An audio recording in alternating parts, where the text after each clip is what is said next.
Hello, I am Professor Tucker from St. Petersburg College, the Ethics Department. In this video, we want to talk briefly about human rights, looking at it primarily from the perspective of social contract. In the previous video, we looked at natural law and natural rights. Around World War II, a more modern understanding of social contract began to gain prominence. Contractarianism, the idea of social contract, goes back to 1700s with Rousseau and the French Revolution. That did not turn out so well, leading to the Reign of Terror and finally the dictatorship under Napoleon. Hundreds of thousands of people were killed in the ensuing executions and especially the wars. Contractarianism takes the idea of social contract but introduces mechanisms to protect minority opinions and to ensure full participation in society in a democratic context. This approach is one that we looked at in the chapters on ethical theories. In social contract, where do rights come from and what are those rights? They come from social agreement. But the process is not as simple as just 51% vote. Instead, there are imaginary processes in which we attempt to set aside our own advantages and position in society and ask, what would be fair if I did not know what my advantages and disadvantages or position were? If we could accomplish this, we could imagine a society that would be just for all regardless of our differences. The original position is an imaginary meeting that might take place where everyone discusses fairness. The veil of ignorance would be our ability to hide from ourselves our own position and think about fairness either from no position at all or through the eyes of others within our society. What might we think would be fair if we did not know what our own socioeconomic situation, our gifts and our disabilities, our race or our gender, or what we may have received from our parents? What kind of rules would you want? First, we would want to look at equality in terms of freedoms. Then we would want to look at equality in terms of opportunities. Finally, we would want to look at the least advantaged in our society and make sure that our decisions are fair to the most vulnerable. Very often, the most disadvantaged person is also invisible to us. As far back as democracy in Athens, there has always been an appreciation for the idea of one person, one vote, and also the fear of the tyranny of the masses over the minority, a dictatorship of the 51%, until the other side gets 51% and everything flips. Contractarianism establishes a system of rules, maybe a constitution, which would guide a democracy and ensure fairness once the rules are agreed upon as contributing to a better society. They must apply to everyone equally. Several things make this difficult. For one thing, rights will always rub up against someone else's rights. Every right involves an obligation or responsibility on the part of someone else to respect that right, or with positive rights to provide something, necessarily at personal expense. This is the difference between negative rights and positive rights. Negative rights leave us free to pursue our own interests without interference. I should be able to decide what my dream is and to pursue it, to work hard and enjoy the fruits of my labor. Positive rights obligate someone else to provide for the needs of others, education, welfare, and so on. Aid to women with dependent children is a good example and something most of us will insist upon. We do not want babies to die of starvation in our society. Even in the case of negative rights, there's a rub. My rights and where your rights begin, we say. But in reality, that line is often blurred, leading to innumerable court battles. I remember a Facebook post by a former student. My rights take nothing away from your rights. Well, unfortunately, in a common society, that's simply not true. We are forced to negotiate fairness. In a different video, Dr. Manias will discuss the differences between positive and negative rights. The difficulties here are kind of easy to see. One, we can have an agreement on fairness, But is that really a right, or is that simply a fair solution? 2, though we all have some idea of the importance of fairness, the human capacity for self-interest and self-deception is almost limitless. How often have you found yourself or someone else arguing in favor of fairness, but deep inside it's clear that you or they simply want their own self-interest? We confuse ourselves even when we don't want to. One can see how social contract theory would make sense in a smaller community where people see themselves as a part of that community. Year after year, Scandinavian countries come out on top of the happiness, the least corrupt or otherwise admirable societies. They have, however, high levels of trust, a common history going back hundreds of years, and not a single Scandinavian country reaches even half the population of Florida.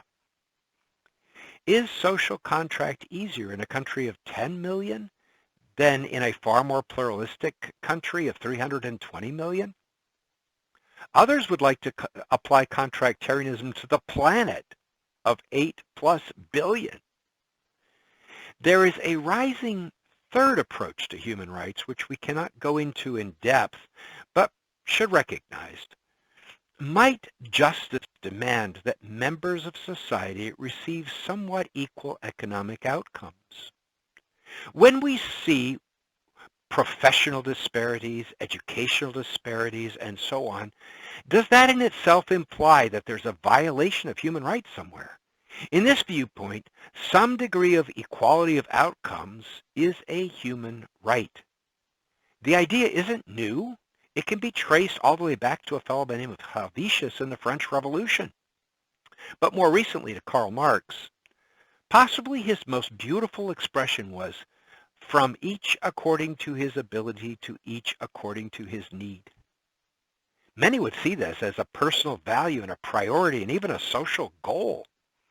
But what if this becomes a foundation for human rights? Besides the idea that just society has equal outcomes, there's also a fundamental idea that unequal outcomes are the result of systems or institutions. Unequal outcomes are sufficient evidence that the systems and institutions themselves are discriminatory and oppressive, a violation of rights, and must be modified or replaced. Goes the theory, the systems and institutions are the source of the disparities and therefore also the hope for solutions. This is where the term equity is different from the term equality. If some, as this particular theory goes, have been systematically disadvantaged within society, and we apply equality to all of our institutions, equality simply increases disparities. Equal treatment in an unequal society is still oppressive. We may need unequal treatment today in order to redress the unequal outcomes caused by oppressive society until we can reach true equality measured by outcomes. This is a kind of a newer theory. This perspective is often found around the terms of critical theories, anti-racism, often found in progressivism.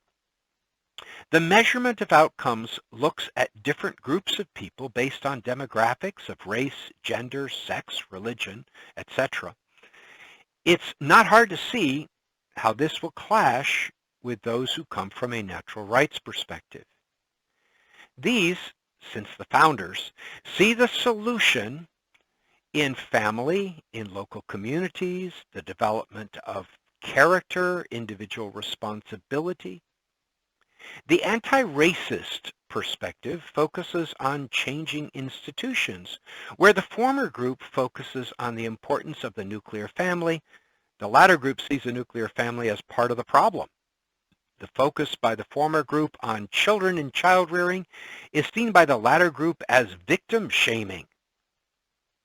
The communities of faith are seen by one group as fundamental to creating a just society and by the other as a threat to justice.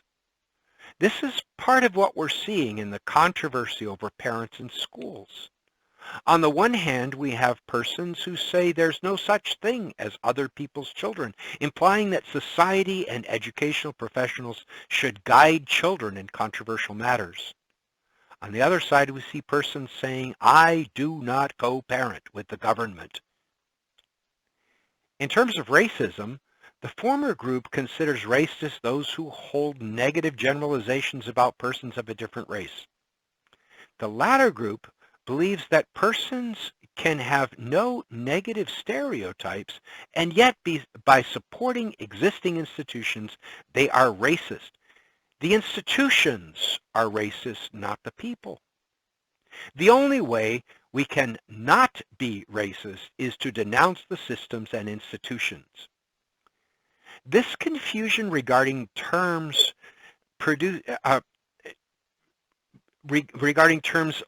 makes productive discussions much more difficult. People find themselves using the same words with very different definitions. How do we evaluate different approaches to a good and just society? Today, there does not appear to be a consensus, but we do have differing models. The newer approach, call it critical theories or anti-racism or more radical form of progressivism, have been growing since about World War II in the United States, but have only much more recently begun to influence social structures. Critical theories cannot legitimately take credit or appropriate abolition, women's suffrage, and the civil rights movement. Slavery, women's right to vote, and the civil rights were driven by natural rights theory, not critical theories.